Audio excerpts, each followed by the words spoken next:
Hey, this is Javen. I want you to get excited about this week's podcast. There's going to be a special word just for you to help you and challenge you in what you're going through. Get ready. It's time for you to start living your best life now, and it starts right now.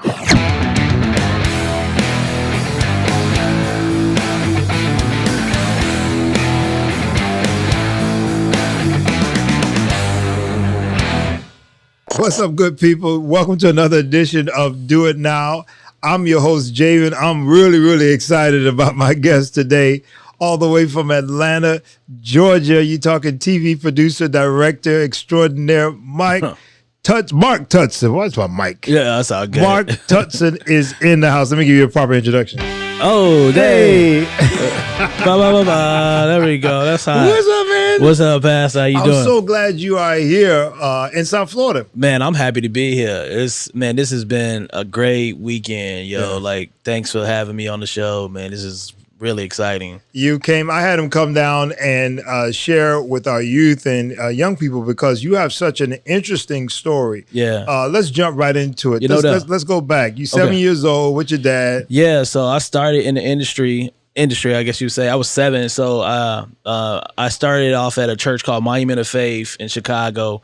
Apostle R.D. Hinton, he was back then, he's a legend in the gospel, but he was one of the, I think the second black pastor to own his own like video equipment back in the 70s, like 74. Wow. Him and Bishop Clay Evans. They did their weekly, they were the only two doing weekly telecasts. And so they had built out control rooms and all that. Fast forward, he was on TV 38 back in the day, which is like now the equivalent of TBN or TLN, things like that. Okay. And then so he was doing that. My dad worked with him in several capacities over the last like 47 years until he passed away, to Pastor Hinton passed away.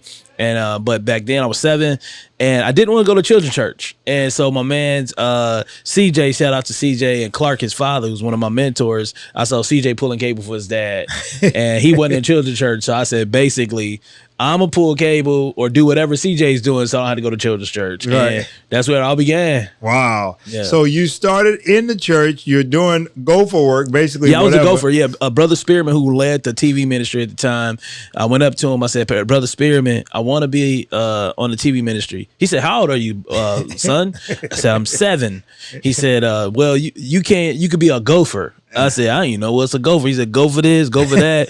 And, get us some pop, get us some soda, get us some, coffee, whatever. Yeah. And so I did that for like 3 years. I often tell people that a lot of the greats and when you see people that achieve a certain level of success, usually it started in some level of service. Yeah, definitely. You agree? Yeah, and I think even now, man, like I don't feel like I'm at the pinnacle of my career. I'm still serving now. Like, I'm still a student now. Like I think serving is the key to the humility of serving helps you always grow to become your next. Yeah. I think with the moment you lose that humility, which in my life, I feel like I've lost that at times in my life of being able to serve and be able to have that humility. I think that's the moment you see it fall. Yeah, without question. And you're kind of preaching my language when you start talking about now, because I always tell people now means new, now means next. So whatever you're doing in your now is going to determine what your next is. Yep, no doubt. And when you serve, I believe that it opens the opportunity. And this is why I tell all of you that got young kids, sitting there serving them and just handing them, everything and not giving them the opportunity to serve is doing them an injustice. Yeah. No, I served, man. And my dad made sure I served in the TV ministry for, I literally worked on the TV ministry at the church till I was, till I was like 18. Wow. And I was in the industry and still serving at the church for free, not even getting a paycheck. Yeah. And I would leave the church and go work in what they consider the secular industries and making money, but I would still come back to church and work for free. Yeah. And do 3 services every Sunday. Yeah. And God just kept blessing. And he kept blessing me. I was sharing with the young people at the church, at the youth church earlier. I was like, man, I remember when I first got my first professional call, I was 16. Wow. I was 16. It was WGN. I was doing pulling cable behind the handheld guys for the Chicago Bulls games. Yeah. And I remember I went to K&G's when I got paid, and I bought me this brown on brown suit with some brown church shoes. Come on. And I remember it. And so I thought I was cold, what I'm saying? I had this brown suit, went to the tailor, got the cuffs put in it, I had the cufflink shirt. And I remember that particular, and the Pastor Hinton was bigging me up like crazy, like, yo, give it up for brother Randy's son. You know, he doing the games and he learned right here in the church, y'all. Yeah. And so I remember that particular Sunday I got paid. I think I had maybe like $400, $500. And, you know, 16, that's a lot of money. That's a lot of money. Absolutely. It's a lot of money. And so they had my dad's church, they had like $100 lines, a $50 line. They called for the $100 line, but I got in a $100 line of 16. And I walked around and the pastor was like, look at him. Look, giving his tithes enough. That's why he's blessed. Yeah. And I was, man, you couldn't tell me. That's a setup. Yeah, it was it. And man, and I served and I went back even after I left the industry, man, when I left the church and I got an industry, I went back to work for them at literally like my dad was robbing me for what he paid me. You know what I'm saying? Like to this day, I'm still. They were like, you owe us. No. Basically, yeah, they did. But I remember that. I remember going away to college. I did the choir and all that for my dad's church back in the day as a youth. And then I remember going away to college and then getting discovered, if you will, by a then professional group where, you know, everybody was paid and all that. Yeah. And they said to me, we want to hire you and we want to pay you. Yeah. And I was like, man, you know, now you got to remember this is before everything that, you know, American Idol and all that kind of stuff. So you either was going through the channel of a record label getting discovered in Detroit or New York, or you just didn't make it. You know? So the idea that you could be a professional singer and get paid for it coming out of South Florida, I was like, what? You know, I was singing for my dad, them for free, but it's the same thing. When you learn how to do what you do on that serving level and in the house of God, I believe God opens so many doors. All right, I want to change gears. Okay. You end up blowing up. You end up start getting some money and all that stuff. And then you go through a very, very tough time. Talk about that. So, man, I've been blessed, man. In my career I'm 34 years old. I remember as a kid making a list of everything I wanted to work on. I wanted to work on an Oprah Winfrey show. I got an opportunity to do as a freelancer work on a couple episodes. Wow. I wanted to work big music shows, award shows. I've done pretty much everything I put on my list, you know, at that point. When I was like 26 years old, I had lost myself. I got away from church. I got away from God.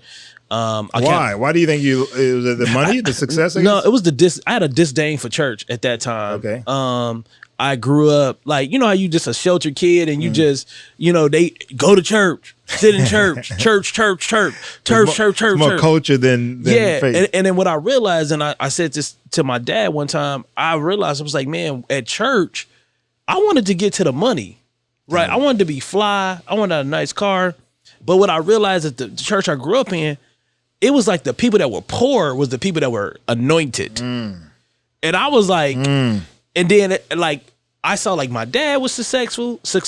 I saw Pastor Hinton, he had the Rollie, he had at the time he had a Navigator, you know what I'm saying? My dad had a Lincoln Town car. Yeah. So I saw them, but it was just still like, I know it's another level, right? And so I kind of was just like, yo, and then it just was like, man, like y'all telling me I can't have my ears pierced, I can't have a tattoo. I can't be you. Yeah, I want to be, so I got to wear a suit every Sunday. And I started to get out, but at this point, I started to get out into the world, as they say, and I'm meeting people in experience culture. I'm traveling. I'm in LA. I'm in New York.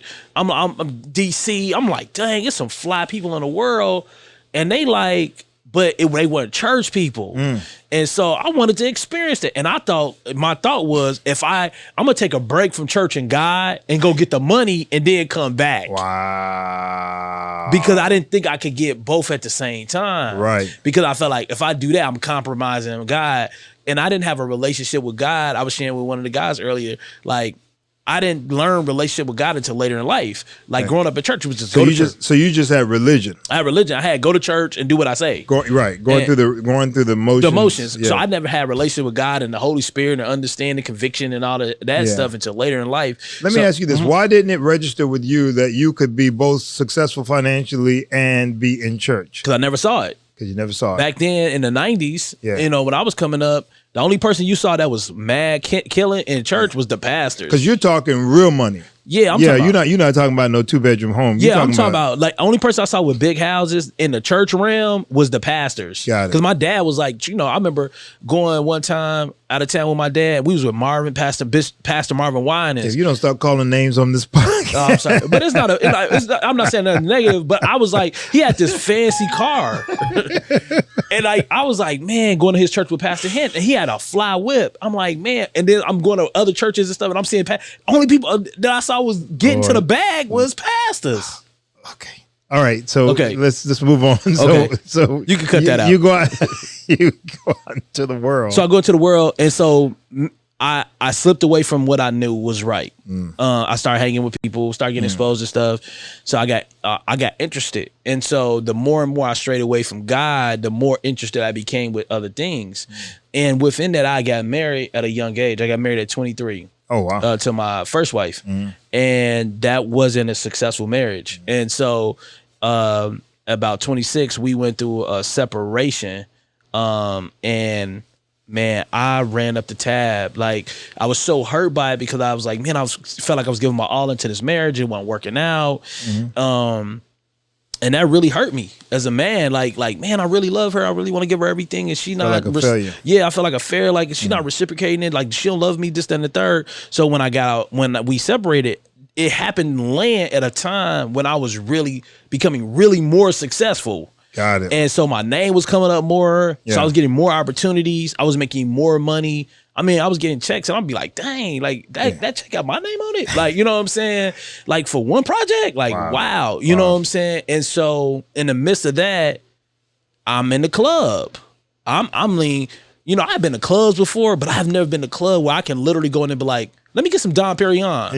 And they be like, cool. And they swipe my card and it go through. You know what I'm saying? Like, man, I remember buying my first bottle of Dom in the club, and I was like, oh my God. Because I had bottle service before, but it was like, this is different. It's with my boys, and like the check come, and we splitting it up. Yeah, we split like $1,500 4 ways. You know what I'm saying? Yeah. But now it's like the $1,500 come, and it's like, I got it, y'all. Boop. And then the level you in the club doing that, there's a different kind of girl liking you. Exactly. I'm separated from my ex-wife at the time. Yeah. So you're getting another level of attention when you're doing like that, when you're dressing a certain kind of way, when you're driving a certain kind of way, and the confidence change because like, man, I got this amount of money in the bank and I could just go literally walk into whatever spot, or I could buy. I remember trying to impress this chick one time. I went to my high school that year. I went to my high school 10-year reunion, right? And it was these 2 girls I really liked in high school. They was playing me back in high school, right? And I remember it was at a club, so we had the reunion, and then we all went to the club to like one of the guys had a party afterwards, and so there was a long line around the club, but I knew people, right? Because I was in the nightlife at the time, and so I walk up like, nah, hold on, I got this with like the 4 girls. I walk up, holler at the manager. He like, oh, come on, let's go. Walk us in, take us to the section. Oh. So they like, oh snap! Yeah, I can see it in their eyes. Yeah. In my mind, I'm like, who am I picking tonight? You know what I'm saying? And so, fast forward, I remember I was like, yo, she lived out here actually. She lived out here in Miami, and I was like, yo, I want to see you. She like, well, I live in Miami. I'm like, bet, pick it. I went to the app, Expedia, like, pick me a flight. I'm coming to see you. And I bought it right there. Like, so you was cutting up, man. So how is it that you're having all of this, at your fingertips, basically, as they say, or right at your exposure, and then in the middle of all this hype, because what you're describing is like what I think every man's dream. Yeah, right? I was having fun. Yeah. So how in the midst of all of this freedom, jet setting, clubbing, popping bottles, as they say, do you end up in full on depression? Man, so after you do that so much, if that's not who you are, you're gonna hit a wall. Yeah. And that's not who I was. I remember like, just coming to a place of like, man, I knew this wasn't me, and I was just so unhappy inside. And then it was like when I came down off of that high of the wilding, then the enemy was like, bet, I got him now. And then the conviction hit me. Wow. Because I know better. I'm from church. I grew up in church. I know God. Yeah. And the conviction hit me. So then the enemy started tap dancing on my mind with all that conviction. What was the breaking point? Do you know? For the conviction? Yeah. I remember one time, I think it was a couple things. One was just realizing, man, that like I had a daughter at the time, I have a daughter, and then like me and her mom wasn't together. And like I remember taking her back to her mom one time. It was like, man, I got to do better. Like, I got to figure this out to get back my family because of my daughter. And then that was really bothering me. And then it was, I crashed my car one time driving home from the club. Like, and my mom thought it was like because I was drunk. But it wasn't. It was like I was tired. I basically fell asleep at the wheel. Wow. So I had worked all day. I was working like crazy. And I remember I flew in from a like work trip, like early that morning, worked all day, then left work, went and kicked it all night. And I remember being at the bar like super sleepy instead of going, like I said, I just went home. But I just wanted to be outside because that was making me happy. Yeah, and you didn't want to miss nothing. Yeah, I didn't want to miss nothing. And I remember leaving the club and I was like stupid exhausted. And it was a red light. And I dozed off for a minute because I was like, the red light's coming, I'm gonna close my eye. And I literally crashed my car into a brick wall under a viaduct. Wow. And I went to my mom's, they towed the car to my mom's house, and I was at my mom's house, and my mom was like, you need to get your life together. Like you know better. And I was like, all right, I gotta do better. And I started trying to do better. And then in the course of that, the enemy started basically telling me like my life is over. Like you done too much damage in this last couple of years. Like can't get back. You can't get back. Yeah. And so in that, I got fearful that, and I didn't know God's love at that time. So it was like God, and I kept looking for all the consequences to everything I did. Like I was. You were looking for the punishment. Punishment for the wilding out. Because again, if your mentality of God is through religion, then it's all rules and regulations. Like, it's like you kiss, you gonna get mono. Yeah. You have sex, you gonna die. It was like all these weird ways. You drink, you gonna get drunk and die. Like they taught you like everything was like fire and brimstone. Yeah, and it was all about what you. I always try to tell people religion is about doing. All right, it's all about what you do. A relationship is all about being. It's about who you are. I am the righteousness of God. I am the son of, and when you don't know that, then it all is predicated upon if you're doing good or doing bad. Yeah, right. So because you were doing bad, I knew death was around the corner. I knew death was around the corner. I knew that something catastrophic was about to happen in my life. Yeah. I was just looking for the floor to fall from under me. Yeah. So the enemy used that to put so much fear in me, put so much condemnation on me. So then now depression hits. So now I'm depressed and I got anxiety. So because of my fear and anxiety, I started drinking more because that was the only way I could go to sleep.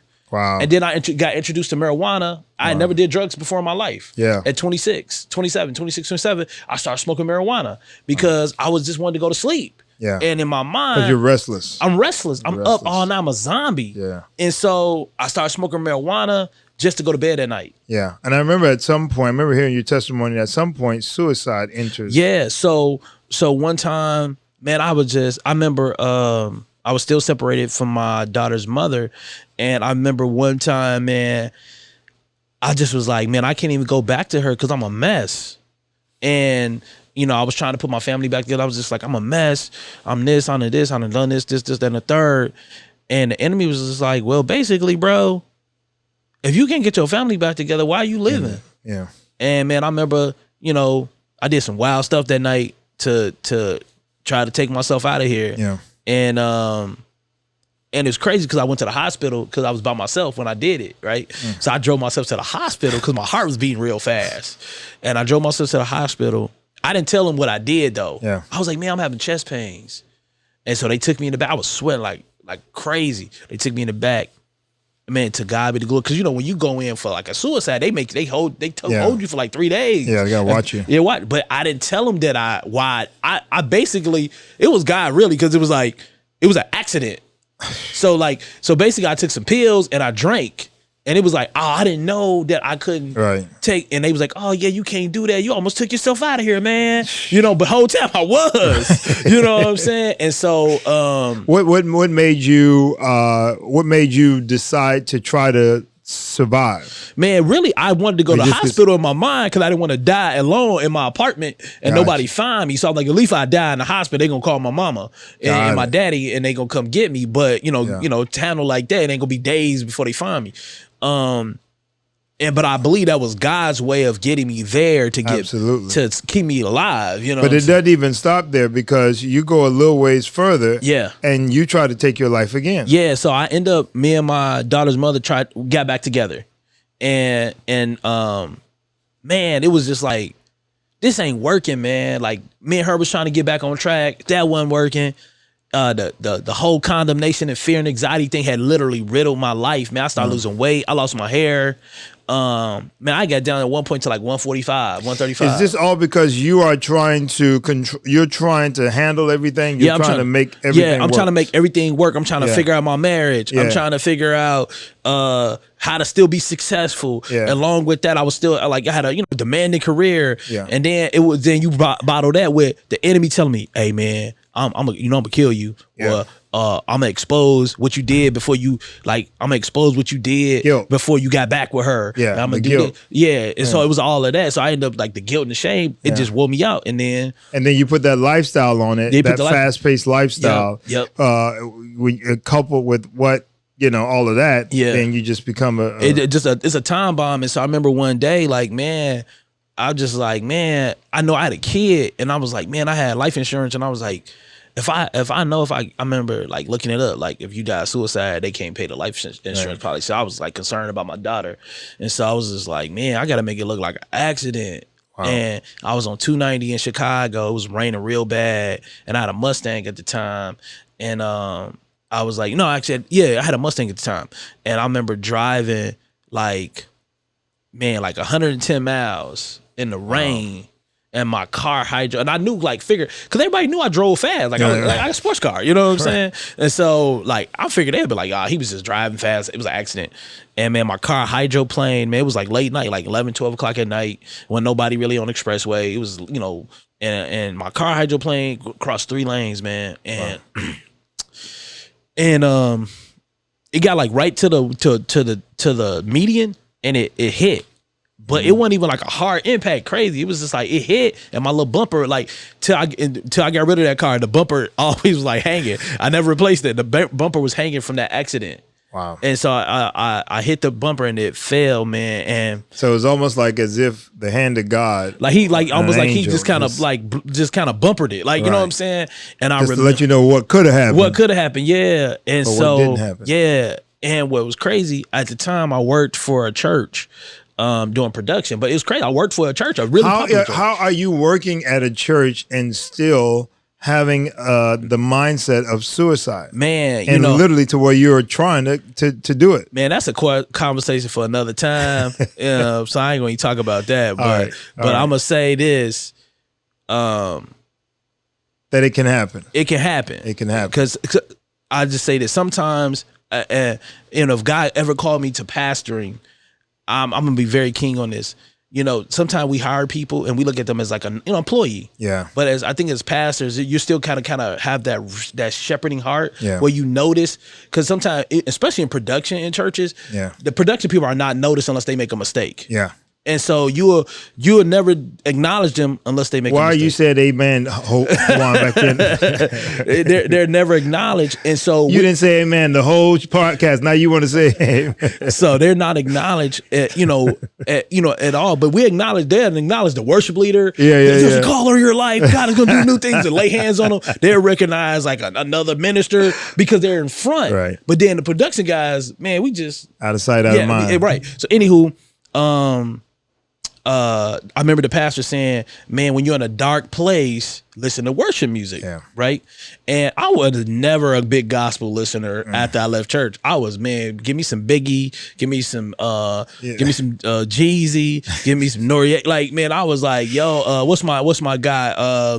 Give me some Jay. Like I like hip hop, right? Yeah. Rap. Nas, love Nas. Like, R&B is my thing. Like, man, R&B you out, right? Yeah. So I look on my phone, and oddly enough, after this happens, I look on my phone just to see, and I open my Apple iTunes up, and I don't even know. I think to my my daughter's mother had downloaded, because we had shared accounts. She had downloaded Todd Delaney's Worship Her Heart record. Wow. So it was in my recently added. Wow. And I hit it and I listened to the first song that came on.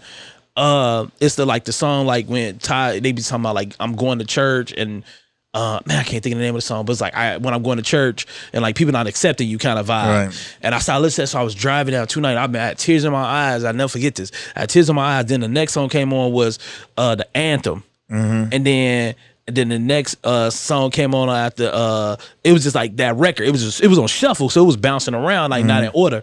And I got home at the time I lived in High Park in Chicago. And I went in my house, I went into my bathroom, and I rededicated my life to God. Yeah. I was like 27 at the time. Beautiful. And man, low key though, I thought it was gonna be like I get saved and tomorrow everything gonna get better. It didn't happen that way. Ain't wrong. Nah, man. It didn't have joy and peace. And nah, it was like 3 years. The relationship. Nah, come back together. It was like 3 years, but I got divorced. Yeah, I've been going through a divorce. You got saved and again still got divorced. Yeah, I got saved and I got divorced. Yeah, I lost all my money. Wow. I had to move back in with my parents. Wow. You know what I'm saying? Process. No car. Yeah. I had 2 cars to no car. Wow. Flying private to yeah. Like the private. Why do you think? Oh, go ahead. No, the private thing was like a regular thing. It was like kind of here and there, but still it was the experience. Yeah, like exactly. Most people have never done it, right? So it was like, I did it twice, maybe 3 times, but it was like, even when I traveled, I was flying first class. Like, you know what I'm saying? I couldn't even buy a plane ticket at one point. Like my credit score was like tragic. Why do you think God allows us to go through the process? I told the kids this. I believe that God gave me a hard reset. Yeah. I'm an electronic guy. Like, you had to press the button reset version, and then you had that when you got to unplug, and then wait 15 seconds, and then plug it back in for it to work. And I think that God he hard reset me. Yeah. So I think he had to basically unplug me, which he did. He moved me away from everything and everybody, and took everything away from me. I don't say he took some of it I lost on my own, but he put me in a place, a very humble environment, and it allowed me to literally only seek God. Yeah. Like I ended up moving to Michigan, and literally I lived for 4 months of 9 months of living there. 4 months I lived in a extended stay. Yeah. My credit was so bad I couldn't even get an apartment. Wow. Yeah. And I had pretty nice apartments before that. So it was a humbling season for you. Humbling, man. I often say that God will break you. It's the breaking. Yeah. It's the reshaping. Yeah. And then it's the renewing. Yeah. I call it the BRR. I like that. Yeah. To be broken, to be restored, and then to be renewed. Because He don't leave you broken. Yeah. But He allows you to go through that all the way. And to be honest with you, what's interesting, and I talk about this in my book a little bit, because what you're talking about reminds me of when I, not forcefully, once I got into a bad season of my life, I knew in order to get to that next or that great level that I was going to have to be broken. Yeah. I was smart enough to know that. So I stripped away all of the shine and all that, if you will. And I remember that's when I moved to Los Angeles, California, lived in a hotel for about 2.5 weeks. Okay. And just toughed it to start a whole new journey, a whole new life. Yeah. Prior to that, I had armor bearers and all that kind of stuff. Yeah. And I just went back down to the bottom so that I could rebuild. Yep. And that's just something y'all need to know, that, when you see people of significance, whether it's myself or people like Mark or anybody that, that got to where they are. Number one, they've been through hell and back. They paid a price to get there. But in that process or in that journey, there is these seasons where you're gonna, man, let me tell you, it was wild. Like I lived in the hotel for the 4 months. I didn't have a car. I moved to Michigan. I didn't have a car. I couldn't even afford to get a car. So I moved down there. I'm like, well, I just Ubered to work and stuff, right? Wow. In Detroit, Michigan area, there's no Ubers because it's Motor City. Everybody has a car.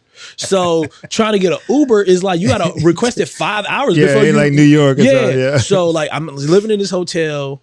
I moved out. So we're crazy. I ended up getting asked via DM to come work at a church in Michigan. Wow. Predominantly 98% white church. I'm like, it was 2 black people on staff. And so they hired me. I moved down there. And then literally it was just me and God. Like it was crazy because I had no money to do nothing. God bless me. I was living in the extended stay, and then the Meijer was right here. So I would walk to get my groceries.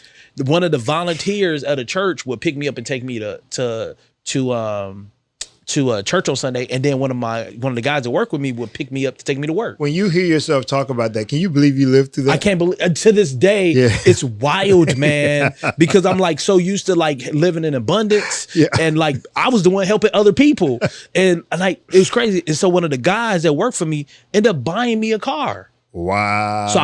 So God ended up like 4 months after that, God blessed me. One of the graphic designer knew a guy that had a studio apartment, and he was a blessing. He was like, man, I ain't gonna run your credit. I told him what was up. He ain't run my credit. My studio was the size of this room. You know what I'm saying? But I was happy though. I went to Walmart, bought me a $300 futon.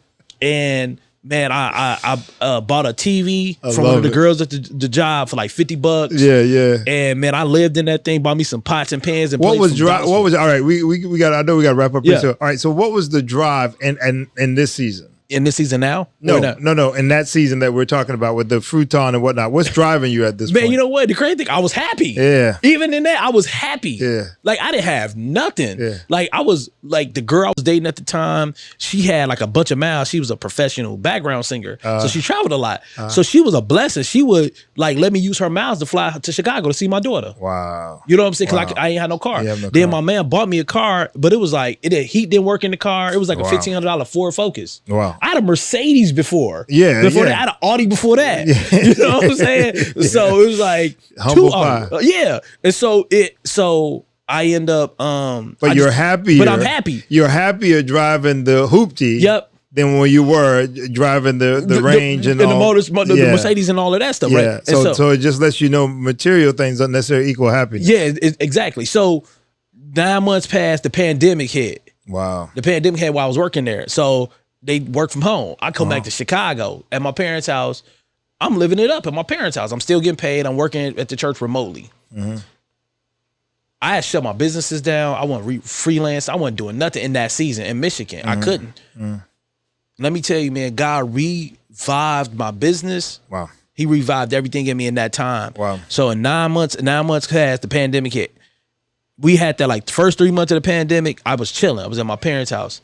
I didn't have a car. In the midst of that, man, I started the pandemic. All the churches had to go virtual. So people start calling me like, yo, what you up to? I'm like, man, I'm chilling. Like, can you help me with my church? All right, cool. Help. Now I'm like, my bank account climbing back up. I'm like, okay, thank you, God. Yeah. Boom. Dude, that happen. Then I'm like, yo, like, so I'm in a surplus again. I ain't been in a surplus in 3 years. I get to the point, it's time to go back to Michigan. So I'm going back. I'm like, man, I'm not digging this no more because I'm kind of like back in my old vibe. Okay. So I'm like, let me rough it out. So I'm roughing it out. I get to the point, I come home, I do a big job, a big campaign. I made a decent check. My credit's super bad. They like, you got to put $3,000 down to get a car. Yeah. I'm like, I don't even care. Give me and I had screenshotted the car I wanted. I was like, man, I just want a Volkswagen Passat. I just want something low key. Yeah. When it got me a Volkswagen Passat, now the church, we only got to work really like the weekends. So I'm living in Chicago during the week and then driving back and forth to Detroit. Wow. Like always. It got so good to me on the other side. I was making so much money on the other side. I was like, I can let the church go now. I quit the church. I come back to Chicago. I'm killing. I'm traveling 3-4 days a week in the middle of the pandemic. Wow. All the jets heading around the world, like doing show, boom, boom. I'm in a surplus. Then I get the opportunity. I meet my now wife in the midst of that. We start dating. She lived in Atlanta. I lived in Chicago. I was flying back and forth. We flying back and forth. I get a call to come to Atlanta to work on a project. Go to Atlanta, work on a project. It's supposed to be temporary. Work on a project, go back to the crib.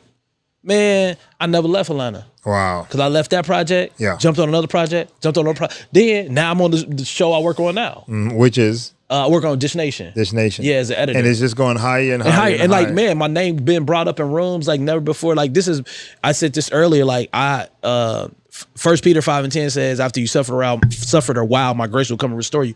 Man, that scripture wore me out. Like, I was like, dang, because I felt like I was suffering. But I'm a living witness. Don't give up. Don't give up.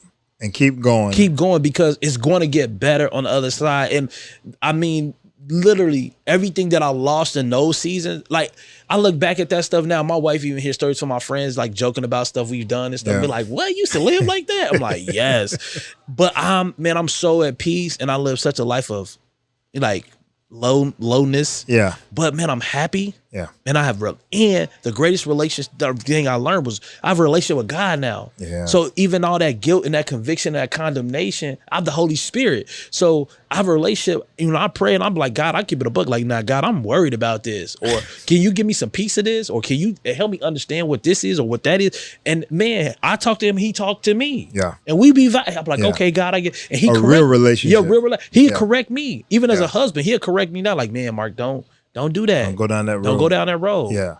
Mark, that's our time. Listen, let me say thank you for being transparent. Thank you for stopping by. Now we're working on projects together. We got some things coming out we can't talk about just yet. No doubt. Be on the lookout. And then I'm really excited about your next. I really am. I know that that's going to include a lot of your journey of what you're talking about now and how that's going to cultivate into how it's going to change lives, because God allowed you to go through it so that you can pull somebody else out. And so, it's all divine because it's all divine. Because I ended up working with Todd, and then Todd introduced us, and whole time not knowing you're a pastor or nothing, and to believe this would happen, I would have I met you 2 months ago, and now I'm here at your church sharing, and you allow me to share on your platforms, man. It's amazing. Preaching to our kids. Yeah, man, Pastor Javen, I appreciate it, man. Like straight up and down, like I don't take this for granted. Amen. I appreciate you being obedient to God and absolutely and in this area. And man, I greatly appreciate this opportunity in real life. The sky's the limit. Man, I'm like real talk. The sky's the limit. We're excited. I like the way he said that. Let's go. Love y'all. God bless you. Thanks, Mark. Appreciate it. You.